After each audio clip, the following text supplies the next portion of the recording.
তোমার আগের কি নাম ছিল? রাজু চন্দ্র সরকার। রাজু, ইসলাম ধর্ম গ্রহণের ব্যাপারে তোমাকে কেউ জোর জবরদস্তি করছে?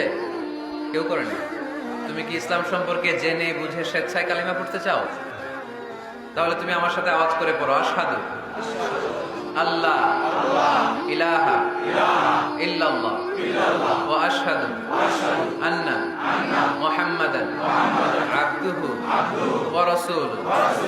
আমি সাক্ষ্য দিচ্ছি যে নিশ্চয়ই আল্লাহ তাআলা ছাড়া কোনো মাবুদ নাই, কোনো ইলাহ নাই, কোনো উপাস্য নাই, এবং আমি আরো সাক্ষ্য দিচ্ছি যে নিশ্চয়ই মুহাম্মাদুর রাসূলুল্লাহ সাল্লাল্লাহু আলাইহি ওয়াসাল্লাম আল্লাহ তাআলা বান্দা ও প্রেরিত রাসূল। আল্লাহু আকবার।